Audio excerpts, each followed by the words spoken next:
You're listening to The Streaming Wars, the podcast that discusses all of the latest happenings regarding your favorite streaming services. Find out which service is winning the war this time around. Hello everyone and welcome to the latest episode of The Streaming Wars. I'm Dustin and Tony is with me, and we are here to cover everything from May 19th through June 1st. We have a little bit of news here and there. It's been a relatively slow couple of weeks, specifically because as we're recording this, we're right after Memorial Day here in the States. This is typically a slow time, but there is a couple of big things. One of them goes back to a discussion we actually had on the last episode, because the rumors of the Amazon MGM deal that actually has come to fruition, that actually has happened, and we're going to talk about that as our main discussion. We're also going to pick up the conversation that I wanted to talk about in the last episode, but we ran out of time, talking about some more sports deals and some specific things related to regional sports networks on Peacock and the potential of those regional sports networks for the future of NBC Universal. And we have some service updates, a variety of different things. There's a couple of things that are probably going to be a little bit more interesting than some others, but there's some that I wanted to talk about just because they are, let's be honest, we're going to probably rant about a couple of them. So we're going to start off with service updates this time around. The first one is HBO Max will, in fact, debut their ad-supported tier at $9.99 in the first week of June. Now, as we are recording this, technically we're not in the first full week of the month, so I'm guessing that the rollout is actually going to be next week, because we haven't actually gotten a firm date on that as of now. But $9.99 is exactly what the analysts were predicting it to be, and that's exactly what it is.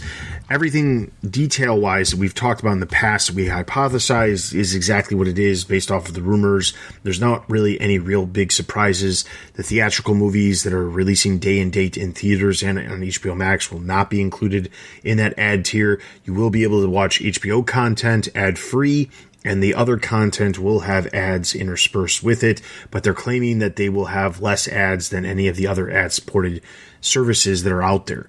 So we'll see what happens once it comes. I can honestly tell you, I'm going to stick with the ad-free version. I'm not going to drop down to the ad-supported, so I can't honestly say that I'm going to be able to test out the ad-supported version to see how it works, but I'm sure there's going to be a lot of people who maybe have been hesitant about signing up for HBO Max because of the higher price tag, and this will allow them to get HBO Max at a lower price point. And outside of missing out on some of those theatrical movies that are coming out right now, that's actually only going to be for the remainder of 2021. And while there will be movies that are exclusive to the service, they won't be continuing the day and date release schedule that they've been doing into 2022. So you basically will have the exact same content as everybody else, just with some ads if it's not HBO content going forward, and you just have to deal with not having those theatrical movies for the next 6 months, basically. So that is the full details of what they announced for the ad-supported tier, but like I said, not a lot of surprises. I was checking out the news about this, and I was Kilar still, one, hopefully he has a job at the end of the year, but he keeps bringing back a premium ad experience, and that just seems weird to me. I remember Hulu back in the day. I was trying to watch some content, and man, I got spammed with a whole bunch of ads, and now it's a little bit better, but you still have this whole ads thing, and it was extremely annoying. Other services, you still have the ads, and they've gotten a little bit better, but it's still a lot. And as margins become smaller for certain streaming companies, and they're losing subscribers, or they're not getting as many subscribers as they want, so they have to offset that revenue, they're going to put in more and more ads. So although I do like the idea of, okay, we have select ads, they're going to be well targeted, they're not going to be just in general to the streaming, they're not going to be some like random item that isn't even related to anything, media related. Although they are going to do this premium idea, I'm just concerned for the future of the integrity of HBO Max, that they're going to just add in a whole bunch of ads, and that experience is going to be pretty annoying.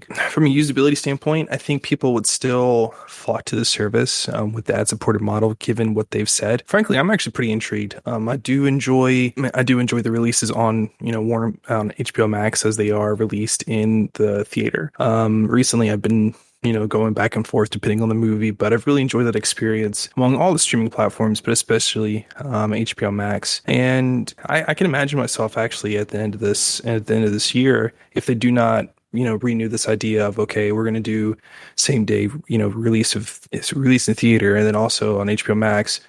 If they get rid of that, I might myself go to the ad-supported tier. So yeah, I'm curious though, with the high price point of still at $10 with the ad-supported model, I'm still concerned that maybe some people are going to be like, hey, it's not necessarily worth it. But overall, I'm glad that they're finally rolling this out. I'm glad that from what Kilara said, that it's going to be kind of minimal and not intrusive at all. And we'll see how as HBO Max goes and the whole Discovery deal, if that does go through, how that's just going to work. All right, so our next bit of news is that the upcoming movie, The Boss Baby Family Business, this is coming from NBC Universal. They're actually going to be releasing this movie on Peacock as well as the theaters on the exact same day. Now, you might be saying to yourself, well, this isn't that big of news because HBO Max has been doing this with movies all of 2021, and you would be right. And obviously, Disney has been doing their premiere access with releasing films in theaters and on their streaming service for the added cost. They did it with Raya and the Last Dragon.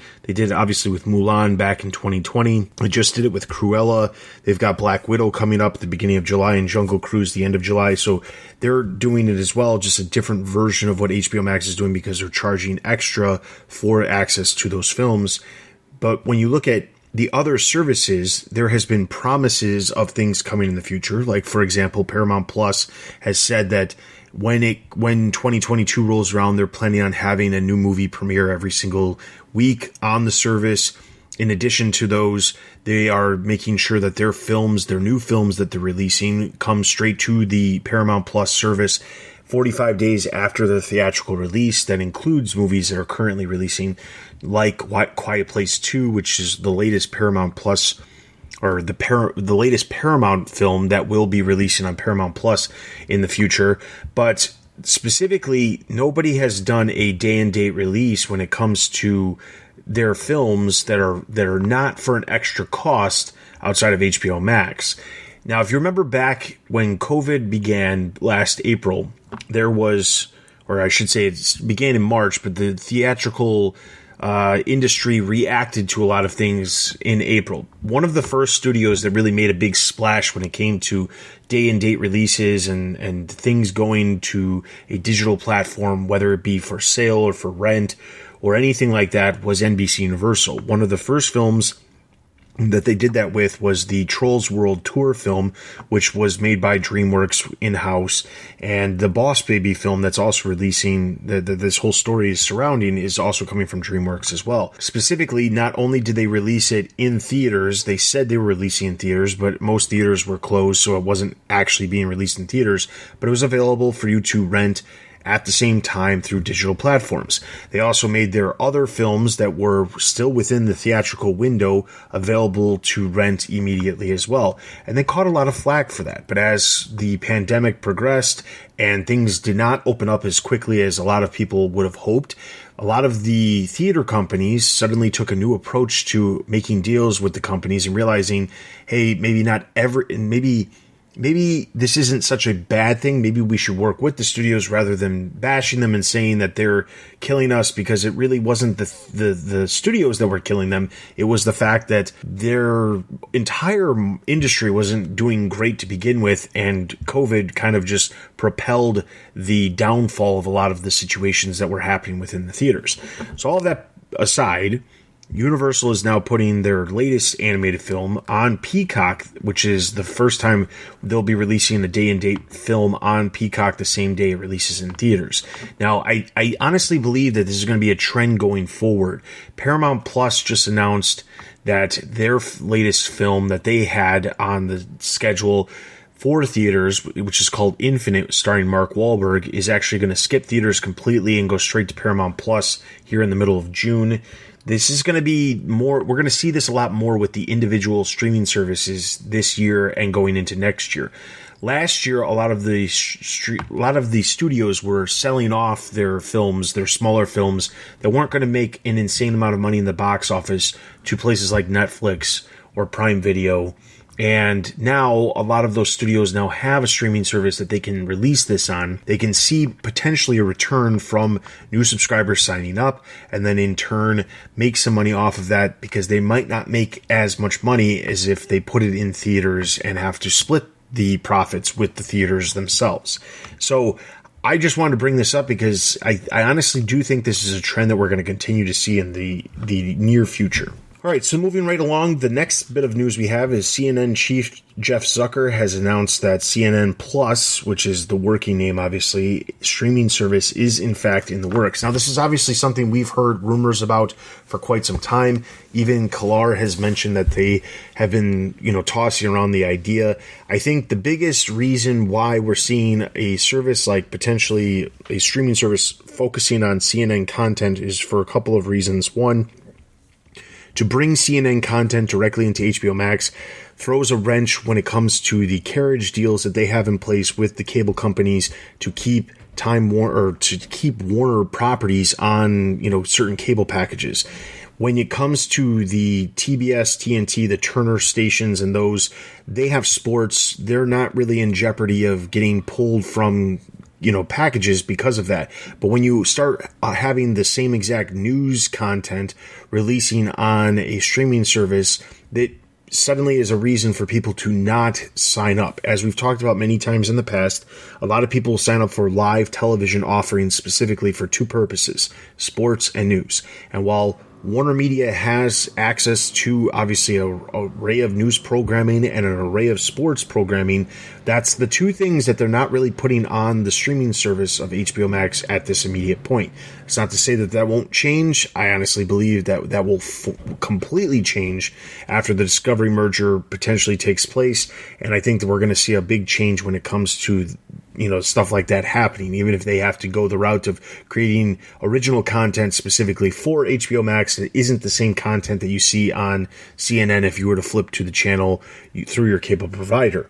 I think the big thing is that this CNN service they're looking at this as, well, you could buy this if you were paying, let's say, $6, $7, $8, even $10. I think $10 would be too high, but even if it was $5 a month to access CNN content, and it was the exact same content that you could access through your cable provider, I think there are people who would potentially sign up, because for $5 you basically have access to array of news content, but you can add that onto something. And I think that by getting this started and getting this underway, it could potentially get put into a potential tier for HBO Max if they go that route, because we have heard rumors about Discovery content originally being an added tier that could be added into HBO Max, similar to the way that Disney has these bundles with Hulu and ESPN Plus.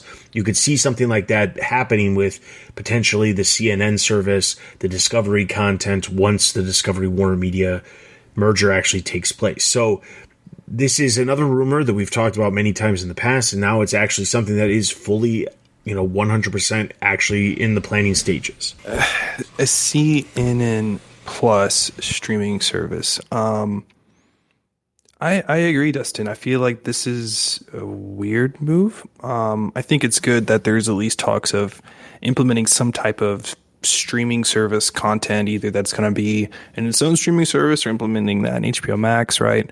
Of CNN content, depending, forgetting of where you land and how you view or what you view politically in the news.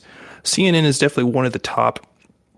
It's one of the most watched. It's one of the most read news organizations, especially in America, right? There's kind of a staple few, and CNN is up there. And if you think about it in this light, you cannot get CNN on like the normal airwaves. Like you have to usually pay for that service and the cable package deal.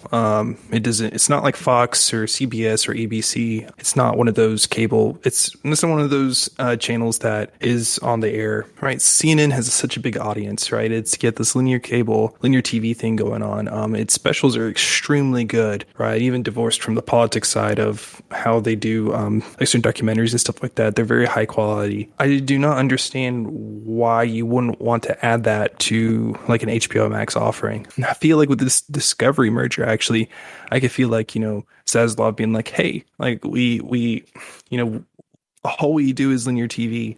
And then we've created a streaming service with that content. Hey, let's incorporate, CNN content, and that would be a big boost to subscribers. Like you said, people go to streaming services, right, for some of these for actually the live TV part. And I don't know. I guess at the end of the day, this is an extremely smart decision of trying to incorporate this HBO Max, and that would really boost the offering. It's another, door to get people involved in the service, and trying to spin that out on its own streaming service. I don't understand. Once this kind of goes again with a theme that I think we've seen with Warner Media, and they invest sort of in HBO Max, right? Okay, HBO Max is the future. We're going to do all this and this. We're going to pour resources, and yet it still has these smaller streaming services it wants to spawn off, or they don't want to incorporate fully into the HBO Max line. And I don't understand that. I don't understand the value of having a CNN Plus service that is still going to probably cost a good bit. I don't know, Dustin. I just feel like this is such a weird move. Just put it into HBO Max or whatever's going to happen with the Discovery deal, right? Just put it all together. It's gonna boost subscribers. It's gonna get more eyeballs on the service. To me, that's just the smartest move. I do not understand why they're going down this path. Yeah, I honestly think that. I mean, why do you think it is? I can't find a good reason. Yeah, it's the only thing I can think of is that they have to get around these carriage deals because they can't put the content straight on. There has to be some other solution. I agree with you completely in the sense of it just feels like an unnecessary step to get it to where it needs to be, which is to have the content on HBO Max in some form. And I think that when you look at some of the other streaming services out there, obviously they're not as big. You look at Paramount Plus, they have CBS News throughout the day uploading to the service. They have MSNBC content, not necessarily the same content you're going to find on the cable station, but content that features a lot of the same stuff over on Peacock. This is something that's very common with those smaller services, and I feel like if you're looking at the big players, you've got right now Netflix, Prime Video, Disney is obviously way up there with the number of subscribers. And I would put HBO Max not necessarily a close fourth, but they're up there. And I'm not obviously including Hulu because I link them in with Disney because of how Disney has the bundle and things like that. But HBO Max, if they wanted to propel themselves to be as not necessarily as big or bigger than Disney or Prime Video or Netflix, because Netflix and Prime Video, they have the amount of subscribers that they have because they had an insane lead to do this. Disney has been doing great, but they have also proven just in one quarter that they're kind of at a point where unless there's more markets or there's something else like a large amount of content coming to the service, which is happening, there's not going to be a lot of signups in a very short amount of time. They had a lot of people sign up in a very short amount of time, which was great for the service, and that's great for the future of the service. But for the foreseeable future, they're going to be they're at that slow growth rate that like Netflix is also experiencing. HBO Max has the potential because once they get into international markets, they can expand into those international markets. They can expand with, just having more content. If the Discovery thing goes through, they can bring more people over with that content. But I honestly, truly believe that the future for HBO Max to really completely grow is to have a lot of the content that they have available elsewhere on their service. That means the sports that they get from Turner Sports, all those deals that they have across the globe when it comes to these deals that could potentially be made, they have the ability to have that content just as much as someone like Prime Video. They might not have the money to spend on the sports deals like Prime Video or even to a degree Disney, but I think that is something that they really need to take a step forward to. When you look at news, they need to get that news on there. If they get that news on there, they can compete with the likes of Prime Video and Netflix and Disney because those other companies aren't offering that aspect. The sports is something that obviously they're dealing with, and also Disney has got ESPN Plus, but they're still building on that as well. So I think that if HBO Max really wants to get up, they need to get the other content onto their service, and they need to have a different offering that's going to propel them ahead or close to where these other streaming services are. So I think part of the problem is they're not there yet because they're thinking one step ahead instead of 3 steps ahead, or maybe they are thinking 3 steps ahead and they realize they have to take the 3 steps. They can't just jump to the 3rd step, and that's why this is happening. Because I do feel as if part of this is hindered by the fact that Warner Media makes a lot of money from those carriage deals with cable companies for their Turner stations, which includes CNN and the sports that they have for TBS and TNT. They make a lot of money with those cable stations, and if they don't make that money, they have to have the money coming from some other avenue, which could be HBO Max in the future. But I think basically they're thinking as if they can't chop themselves down before they have the support that they need from the other ad revenue or the other avenues of revenue. So I think that's part of the problem. I completely agree. I guess one thing I was thinking about is maybe they have the foresight of, okay, let's say that we're going to do a streaming service. So you get your ducks in a row. How are we going to figure out ad model, infrastructure, digital infrastructure, right? Licensing issues, all that stuff, knowing that either in lieu of, okay, if the Warner Media Discovery deal passes regulatory measures and passes all that stuff, maybe Discovery is going to be like, hey, we might want to add CNN as part of our business. Well, then you've at least gotten the ducks in a row of CNN, like, okay, we've written out the plan of how we would do our own streaming service. Here is all the stuff that we've gotten together and ready to go. And here is all this documentation. All right, Discovery, part of the bigger like conglomerate of things. Let's start implementing that in general. So that's really far thinking you out, CNN of getting themselves prepared for the next age of their content on this Discovery Warner Media thing that's going on. So maybe that's what it is, but I feel like that's kind of a reach. All right, so the last little bit of the service update is not so much, well, I mean, I guess it pertains of course to the streaming services in the sense of it deals with the discussion that we were talking about last episode, Warner Media and Discovery merging together to form a new company. Discovery announced the new name of the Warner Media merger, and it is, in fact, Warner Brothers Discovery. Now, I want to start off by saying I don't necessarily have a problem with this name. The Discovery CEO has been very adamant about how the name Warner Brothers is a name that is revered when it comes to Hollywood because they've been around as long as they have. They have a foundation that a lot of other media companies don't necessarily have. There are only a few companies that have been around as long as Warner Brothers, and they appreciate that. So I can understand the Warner Brothers, obviously Discovery's coming in. So it's kind of like joining the two companies together. Obviously it could have been Warner Discovery or Warner Media Discovery or Discovery Warner Media or anything like that.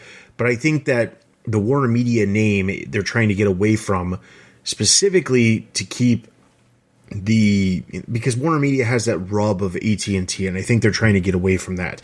So I understand that. So I don't necessarily have an issue with the name. Do I think that there could have been a better name choice? Yeah, probably. There could have been like Discover Warner Brothers or Discover, I think the problem is that they're stuck on keeping the actual names that are existing rather than creating a brand new name, which the thing is, ultimately, Warner Brothers Pictures is still going to be Warner Brothers Pictures, which is where that legacy it comes from. So I don't think that ultimately is going to change. You're not going to see the company logo in front of a movie saying Warner Brothers Discovery, other than maybe underneath where right now it says an AT&T company. I don't think that's going to change. I think ultimately the larger name of the company could have been anything, but I don't have a problem with the name. What I have a problem with, however, is that with this announcement of Warner Brothers Discovery, they released a logo. If you look at the show notes, I've got a link under the Discovery section, so you can check out the link if you're interested in seeing exactly what I'm talking about. And trust me when I say you'll probably want to, because I'm about to really go off on this logo, but this logo is not great. It honestly feels as if somebody had a little bit too much fun with the idea of what a logo should be. But when I look at it, I immediately think to myself, some sort of weird 1975 production company that's completely out of touch. They incorporated different aspects of something that you would typically see. For example, a lot of the old Warner Brothers title cards used to show clouds, and the Warner logo in the clouds. And the gold that is featured is the same gold that you would typically find on a Warner Brothers, the old Warner Brothers logo that they have. Now it's white and blue, but it used to be gold and blue. This is screaming the old Warner Brothers colors. So clearly it seems as if they're trying to harken back to that legacy of Warner Brothers again.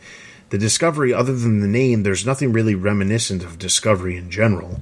I guess you could say that the clouds have something to do with it because the Earth that spins sometimes has clouds when it comes to Discovery. But the logo it feels like, it just feels cheap. And I'm not sure exactly if that's what they were going for, if this is like a work in progress. I'm hoping it's a work in progress. Their slogan is the stuff that dreams are made of. Also not a great slogan. It just feels like somebody decided very, very early one morning that they were wanting to put this out. Because I do remember also 2 weeks ago when this announcement came out, they said the following week they were going to be announcing the name and, talking more about the plans for the future.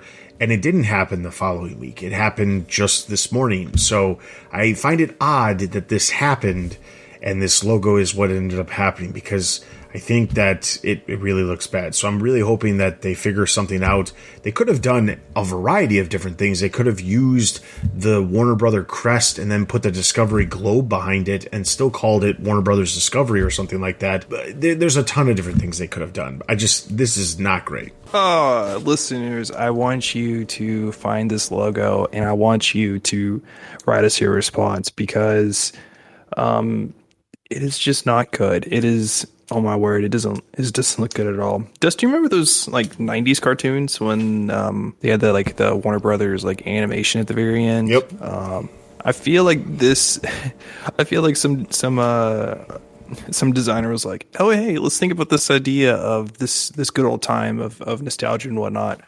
Let's copy that art style and we can update it a little bit, but yeah, that was good then. Let's try to pull it now. A little bit of trying to be retro, and it does not look good at all. So hopefully there's a big fan outcry. Hopefully maybe a change.org petition, but they got to change that. They got to change that logo. I mean, that might not get people involved in the new streaming service. I completely agree. It looks like crap. All right, so let's jump into some sports news. So the first thing I want to talk about is just kind of going back to HBO Max. We were just talking about this, so I'll briefly just mention this. But HBO Max, it was announced that they've acquired broadcast rights to UEFA Champions League in both Brazil and Mexico until 2024. Now, what does that mean for the United States? Nothing. It doesn't mean anything for the United States. But I want to point this out specifically because it was announced that the beginning of the international rollout, which will include Latin America and Mexico and Brazil, which is part of this announcement, that's happening on June 29th. They did announce a date specifically for that. And I want to point out that they are already locking down sports rights when it comes to some of the international markets. So when you think to yourself, is it possible that sports could end up on HBO Max? Yes, I think it's entirely possible, and this is proof positive because HBO Max would not be securing rights in international markets if this wasn't something that they were planning on doing eventually when it comes to some of the rights that they have here in the United States. So I think that it's only a matter of time before that actually happens. It's just right now that's not in the cards this immediate moment, which is what we've been told, but I think it really will happen. It's just a matter of time. The other bit of news that comes from the world of sports, and this is the discussion that I briefly mentioned on the last episode that we kind of ran out of time. NBC Universal is currently exploring selling off some of their regional sports networks. Now, what are these? Well, it turns out there's a couple of different things. We talked about in the past, NBC Sports Network, the actual channel was closing down because they weren't going to be continuing it, and a lot of the content was going to be shifting over to Peacock. One of the other things that they have is they have a lot of regional sports networks. Now, what exactly are regional sport networks? For those of you who are unaware, specifically, different regions focus on specific sports teams. So, for example, here in where I live in Chicago, there is a regional sports network that existed prior to NBC Universal being bought by Comcast, which was called Comcast Sportsnet. And that channel airs, it used to air a lot of Chicago White Sox baseball games. And over the course of the years, they ended up having some other games. They'll focus on NHL Blackhawks games that aren't necessarily nationally licensed out to much larger players like the Turner stations or NBC or even ESPN and things like that. So the regional sports networks are a way for fans of sports to check out their local teams that aren't necessarily hugely popular. Now, this isn't going to happen in places like New York, where the Yankees have their own network. Even the Cubs here in Chicago have their own network. They don't have that situation. Their stuff's not appearing on these regional sport networks. But when it's a smaller team that's not as popular as some of the big players out there, they tend to be located, a lot of their games tend to be located on these regional sports networks. Now, when Comcast bought NBC Universal, one of the things they did was they started to rebrand a lot of the regional sports networks to be NBC, channels, sports networks, instead of Comcast, specifically to get away from the Comcast name that sometimes people closely associate with bad customer service. I'll just say that. But the idea of them potentially selling them off, I think it's possible. There's been a push recently. Sinclair just rebranded all of their sports networks to Bally Sports Networks, and Bally's the co-sponsor of those. I think that it would make more sense to roll that stuff into Peacock, because if Peacock truly is going to be a service that is going to stay here in the United States and be domestic, I think that Peacock could flourish by having that content. One thing that CBS doesn't have when it comes to what you can compare between NBC and CBS, and specifically, obviously, we're talking about Peacock and Paramount Plus, is they both have news content, they both have sports content, but one thing that CBS doesn't have is they don't have regional sports networks. And I think that that could be something that Peacock could set them apart from Paramount Plus. And if the option, if you end up getting, you have Prime Video, you have Netflix, you have Disney Plus, you have HBO Max, and you're looking at one of the, the more domestic services that are offered out there, and you're going to choose between Paramount Plus and you're going to choose between Peacock, then I think ultimately, if you're a sports person, you might end up choosing Peacock specifically because of these sports teams, if your sports team is featured. When it comes to Paramount Plus, they've got NFL rights, they've got golf rights, there's other things that they are showing on their service, and NBC has their own fair share of stuff that's on Peacock as well. But I think these regional sports networks could really be the game changer when it comes to specific sections of the country that are looking for additional content. I'm surprised about selling off the regional sports networks at first, but when I think about it, it makes sense. Viewership is declining, TV wise. The content there, some of it's just not interesting at all. Some of it's like, viewing practices or sometimes some like local commentary show of what's going on, and it's just not interesting. Yeah, so it makes sense from a business side of, okay, like why are we investing in these regional sports networks when it's not really worth it? The advertising revenue isn't really there. Obviously, if they can just invest in, the money spent in these areas into maybe getting rights for, bigger leagues or bigger games and something like that, it would make more sense. So I understand them selling it off, but you did bring up an interesting point of maybe spawning some of the regional networks and streaming those on Peacock. You would get probably some more eyeballs, right? You get content that's pretty much 24/7. You could fill in a lot of time there with a bunch of content, but even still, I'm not even sure if it's worth it for NBC Universal. So I'm curious how that's going to go. All right, so our final conversation that we're going to have here is the big news of the Amazon MGM, Amazon buying MGM. So basically, the details of this is that Amazon is buying MGM for $8.45 billion. Obviously, that's very close to the $9 billion that we talked about in the last episode that was being rumored. It's right around that same price. There's absolutely no word on whether or not the leadership structure from MGM is going to continue on over at Amazon once this potentially goes through. There has been some word. Obviously, whenever you hear about mergers or companies buying other companies, there's always this, whether or not the government will allow the purchase to actually take place. And one of the things that you hear about is it's always, they have to approve it because of preventing monopolies and things like that. When it comes to Warner Media and Discovery, it's very likely that that'll go through. When it came to Warner Media being bought by AT&T, that was a little bit harder to go through, because while they're not necessarily the same exact thing, it makes one company bigger than the other. It also has the potential of having one company offering content against their competition, and that makes them more powerful. That's a problem. These are the things that the government has to step in and kind of make sure that stuff like that can't actually happen. Most of the time, mergers go through, but sometimes they don't. Some of the big ones recently that have been talked about would be like the Sprint T-Mobile merger. That was a big one because you have 4 big telephone companies and 2 of them are joining hand in hand, and then you've got a problem where suddenly they could become larger than the other 2 competitors, and that presents a problem. It limits the amount of competition there is in the market.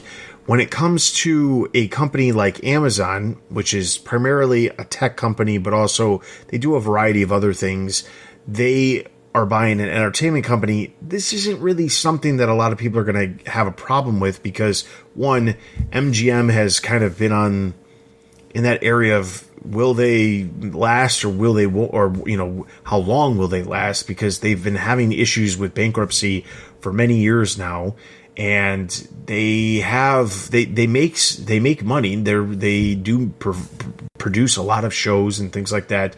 Their TV division is a lot stronger than their film division. They don't have the money that they used to for their film division. Amazon buying them adds a lot of content that's part of their existing MGM library into the content that Amazon can offer. So there's that. MGM also owns Epix, which is a premium channel. No word on whether or not that'll continue on. But the real question here is, one, we talked about this last time, is $9 billion or $8.5 billion a lot of money for MGM? And I think, yes, it is a lot of money. But Amazon is one of the few companies that has the money and doesn't have a problem with potentially overpaying. Apple could have been one of them, but I really believe that Apple has a mindset of they're going to do it on their own, and they're going to prove that they can do it on their own, because they've had plenty of opportunities and they have a lot of extra cash to throw around if they really wanted to.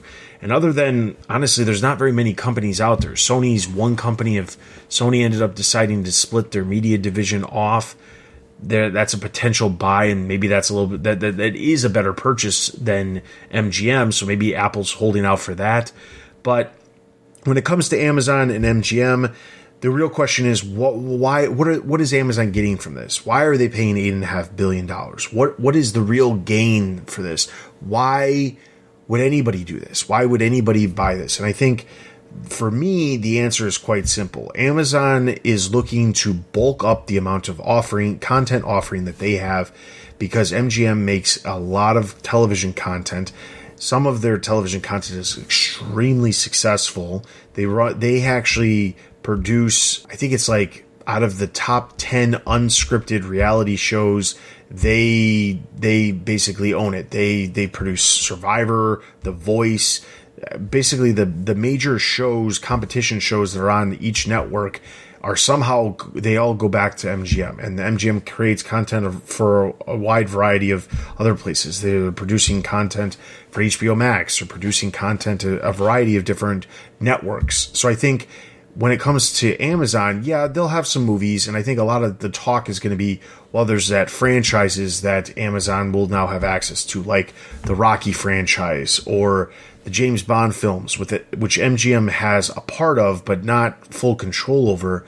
And I think that will help Amazon because you get some IP, but I don't think that was the reason why they did this deal. I don't think it was for the IP. I think, if anything, it's for the ability to really bulk up the amount of content they can produce over the course of time, but also the IP will allow them to get a little bit bigger names, the content that features those bigger names that some people are well aware of. So I agree. But I think there's a little bit more to it. So why did Amazon spend as much money as it can, as it did? It's because they can. They have a huge pile of cash that they're sitting on. And so it's like, okay, this might be a little bit of a price, but we're just going to invest because long term we will get our money back. Right now, MGM it might not be necessarily worth it, but in the long run, it will be worth it. And it's not because necessarily you're going to get a return on investment, like in cash value of, okay, in a couple of years, they will recoup the 8.4 billion. It's because in the grand scheme of how Amazon views like Prime Video, and Prime in general, they view it as it's going to drive more Prime subscribers. So I think that's kind of the view of that. Definitely IP, that there's a lot of good IP there.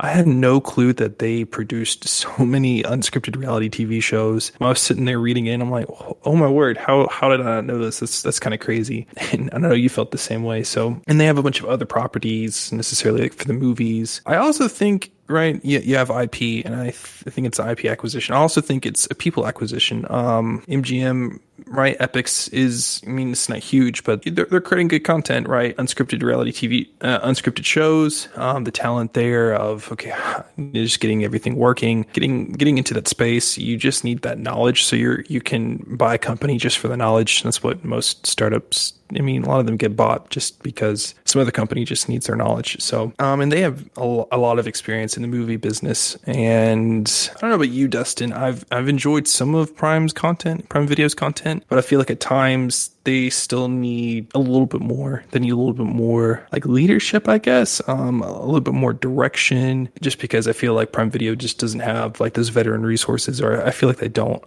They had this big blockbuster, right, of Michael B. Jordan, and it kind of was a flop. Just story-wise, it just was very weak. It was just like, okay, hey, we're going to attach a big star to this property. You know, we think that it's going to have a bunch of like shooting up stuff, and it's going to be great and awesome. And it really fell flat. And some of their other original content, right, does feel flat at times, or it might be good, but it's not as attention grabbing. It doesn't get as viral as maybe a Disney Plus show or a Netflix type show like Bridgerton, right, blew up all of a sudden, right, very viral. And I feel like the executives at MGM can add that type of maturity to Prime Video and really bolster their knowledge in that area. What are your thoughts there of it also being like a talent acquisition? I think there is a talent acquisition aspect of it. I mean, Mark Burnett is one of the major producers behind a lot of those super hit shows that I was referring to earlier, and he's over at MGM. Whether or not he stays is the question. I think that's one of the big questions that hasn't been answered, which is what will happen to the leadership over at MGM, because I'm not sure that as far as the actors go and the directors, I think MGM doesn't really have those exclusive deals as much as some of the other larger studios, but that's not to say that they don't have plenty of deals of people who could generate Amazon some money when it comes to creating great content.